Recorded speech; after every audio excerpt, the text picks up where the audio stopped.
maintenant du rapport à la direction. C'est un rapport qui se veut complémentaire au rapport d'enquête, qui va s'intéresser cette fois-ci à la façon dont l'employeur s'est gouverné, donc au niveau de son obligation de prévenir et faire cesser le harcèlement psychologique.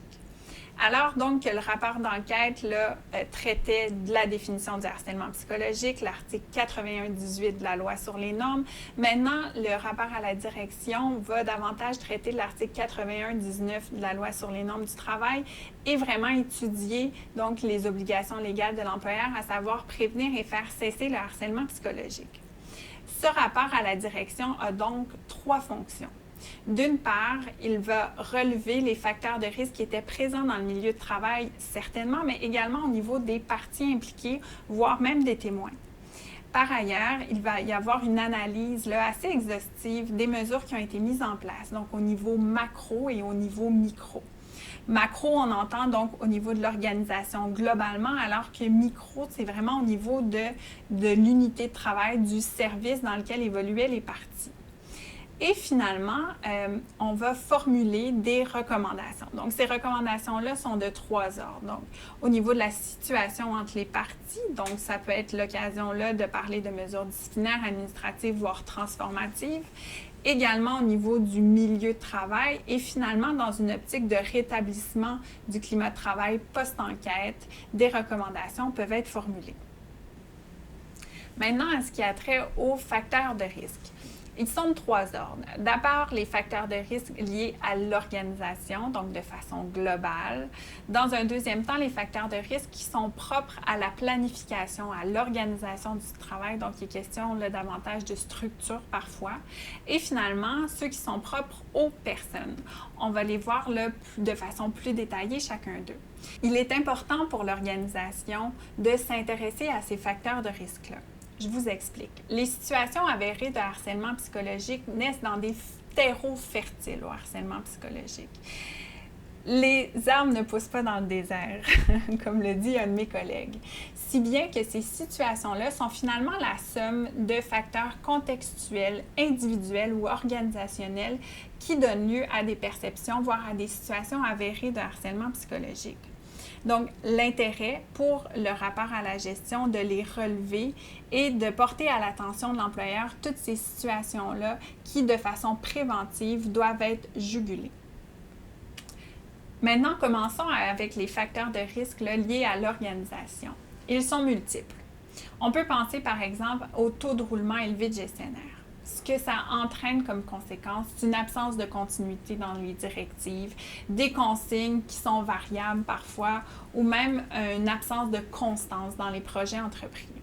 On peut penser à un climat de travail malsain ou également le facteur de risque qui est le plus délétère pour le climat de travail et le plus favorable à des situations de harcèlement psychologique, c'est la banalisation de conduite incivile. Donc, c'est le fait pour une organisation, ses grands dirigeants, de nier la présence de harcèlement psychologique, ou c'est là qu'on va entendre dans les discours, ben voyons donc, ça n'existe pas du harcèlement psychologique, ou c'est des affaires de petite école. Ben là, ce sont des indicateurs d'une culture de banalisation des conduites inciviles. Il y a par ailleurs plusieurs pratiques de gestion qui peuvent être des sources de facteurs de risque. Pensons par exemple à des lacunes dans l'encadrement. Donc, ce serait le fait d'un employé qui n'a pas les compétences, par exemple, au niveau requis et qu'on laisse dans son environnement sans suivi, sans attente conséquente, sans plan d'encadrement, par exemple. On en comprend que cet employé-là peut devenir un employé difficile avec lequel travailler pour ses collègues. Et de là peuvent naître, et ce sont des situations qu'on a vécues, des conduites inciviles de ses collègues qui n'en peuvent plus ou deviennent irrités ou agacés par son manque de performance. On peut penser donc à des lacunes dans la gestion du rendement ou carrément une absence de mécanismes de gestion de rendement ou le fait de procéder à ces exercices-là de façon très peu rigoureuse ou avec un manque d'objectivité. C'est encore là des facteurs de risque qu'on dit liés à l'organisation. Finalement, un manque d'investissement dans le capital humain, hein, on peut parler d'un déficit de considération, de reconnaissance à l'endroit des employés ou même des lacunes dans le processus de sélection, hein, ce qui mène à une mauvaise adéquation post-personne. Tout ça, ce sont des facteurs de risque, on dit, liés à l'organisation. Globalement, on en comprend que ces situations-là peuvent donner lieu à l'émergence de conduites inciviles certainement, mais possiblement de conduites de harcèlement psychologique. Intéressons-nous maintenant aux facteurs de risque dits liés à l'organisation, à la planification du travail. L'un des plus récurrents actuellement qu'on entend dans plusieurs organisations, c'est la réalité de la surcharge de travail ou l'intensification du travail qui s'entend du fait de demander au même nombre de personnes d'effectuer un plus grand nombre de tâches ou un volume plus important de travail. Le manque d'autonomie professionnelle qui s'entend entre autres choses la microgestion est également un facteur de risque important. La présence de conditions matérielles mal adaptées, donc de locaux désuets, d'outils de travail qui ne sont pas adaptés pour les tâches de l'employé. Il s'agit là aussi de facteurs de risque importants.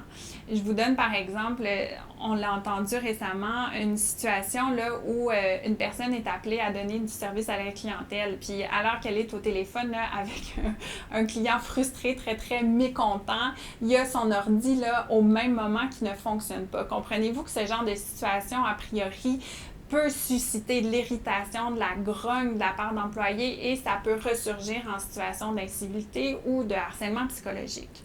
Une organisation du travail qui est inefficiente ou situation particulièrement récurrente et qui est à la source de bon nombre de conflits en milieu de travail, voire de situations de harcèlement psychologique, c'est un manque de clarification dans les rôles et responsabilités, particulièrement dans des situations où il y a interdépendance entre les employés au niveau de leurs tâches. À partir du moment où il y a des perceptions d'empiètement ou d'enchevêtrement de la part d'un collègue à l'égard de ce qu'on considère être notre carré de sable, ça peut donner lieu à des conduites inciviles ou de harcèlement psychologique Et finalement, un manque de précision au niveau des attentes communiquées quand on n'est pas certain de connaître ce qui est attendu de nous, hein, donc au niveau du savoir-être et certainement du savoir-faire, on en comprend que ce sont des situations qui sont propices à l'émergence de situations relationnelles difficiles. Parlons maintenant des facteurs de risque qu'on dit liés aux personnes. Donc, on s'intéresse aux parties impliquées, certainement. Également au gestionnaire, s'il n'est pas impliqué, on va observer son style de gestion. Est-ce qu'il a pu contribuer à des perceptions ou des situations là, de maux relationnels en milieu de travail? Du nombre, on va regarder son style de gestion. Est-ce qu'il est trop autoritaire par rapport à la situation ou est-ce qu'il aurait là, davantage bénéficié de faire preuve de souplesse, de flexibilité, d'avoir davantage ce qu'on dit un leadership situationnel, donc qui est adapté à la situation et à ses subalternes. Par ailleurs, un manque de communication ou une communication déficiente qui va s'exprimer par des comportements inadéquats, des propos incivils également, ça fait partie des facteurs de risque qu'on dit liés aux personnes. Les situations de problèmes de santé mentale qui sont propres aux parties ou le rendement insuffisant, hein, c'est un peu en lien avec la question là, des pratiques de gestion au niveau de la sélection ou même du suivi. Donc, ce sont tout là des facteurs de risque là, propres aux personnes. Je vous invite à les garder en tête parce que pour le cas que vous aurez à travailler, vous avez possiblement là, des indices là, de facteurs de risque qui se sont retrouvés dans la situation là, sur laquelle vous allez travailler. Je rappelle que tous les facteurs de risque là, qu'on a énoncés sont pertinents à relever, que la plainte soit fondée ou non. Hein. Au niveau préventif, l'employeur, nonobstant les conclusions qui auront été rendues, a tout intérêt à s'intéresser à ces situations-là et mettre en place des situations pour les contenir parce qu'il s'agira là de mesures pour remplir son obligation de prévention parce que ces situations-là, ces facteurs de risque-là vont persister au-delà de l'enquête et si elles ne font pas l'objet d'un suivi adéquat, on peut penser qu'elles pourraient donner lieu à d'autres situations difficiles en milieu de travail. Maintenant, en ce qui concerne les facteurs de protection, il faut voir ça comme le pendant positif des facteurs de risque. Donc, vous pouvez lire l'ensemble des facteurs de risque et penser là, à la résonance positive de tout ça. Ils ont trait encore là, aux personnes, à la culture, aux façons de fonctionner. Ce sont essentiellement des situations qui existent en milieu de travail et qui ont permis de peut-être juguler la situation, de prévenir l'escalade conflictuelle ou à tout le moins prémunir en fait une aggravation du climat de travail. Des exemples en vrac, on peut penser au fait des outils de travail qui sont efficients cette fois-ci, le fait de collègues qui ont le sentiment d'être consultés et même de participer à la prise de décision, ou la présence d'un réseau social tissé serré. Une bonne cohésion d'équipe est aussi un protecteur pour la santé psychologique des employés et l'émergence de situations difficiles en milieu de travail. Globalement, là, rappelez-vous quand un gestionnaire, une organisation qui a à cœur là, de veiller à ce que ses employés se sentent compétents, qu'ils se sentent autonomes et qu'ils aient le sentiment de faire partie d'une équipe, vous avez là des facteurs de protection saillants pour le maintien d'un climat de travail sain. Maintenant, on vous a parlé d'une triple fonction du rapport à la direction. On a parlé des facteurs de risque, facteurs de protection. Maintenant, il est question des mesures mises en place par l'employeur pour prévenir et faire cesser le harcèlement psychologique. Donc, on va souhaiter avoir la démonstration que l'employeur a mis en place des mesures efficientes pour contenir une situation avérée de harcèlement psychologique. C'est là l'obligation de l'employeur. Il faut comprendre que l'employeur est tenu responsable, non pas quand une plainte est considérée comme étant fondée, mais quand on considère qu'il n'a pas satisfait à son obligation de prévenir et faire cesser le harcèlement psychologique. D'où l'intérêt dans un rapport à la direction de faire l'analyse de ces mesures-là. Donc, cette analyse-là, donc à savoir si l'employeur a mis en place des mesures préventives et défensives, il y a une précision, une exception à considérer lorsque ce sont de hauts dirigeants ou les propriétaires, par exemple, d'une entreprise qui sont mis en cause. À partir de ce moment-là, quand on va considérer que ce sont les hauts dirigeants qui sont responsables de situations avérées de harcèlement psychologique, on va considérer par le fait même qu'ils ne se sont pas acquittés de leur obligation de prévenir et faire cesser le harcèlement psychologique. Vous en comprendrez que pour une victime de ces hauts dirigeants-là d'une conduite harcelante, il est impossible de lui demander de leur dénoncer la situation qu'elle vit. En ce qui concerne les mesures préventives, elles se déclinent à deux niveaux. D'une part, les mesures dites macro, donc qui touchent l'ensemble de l'organisation, ainsi que les mesures dites micro, donc qui sont propres à l'unité ou le service dans lequel les parties évoluaient.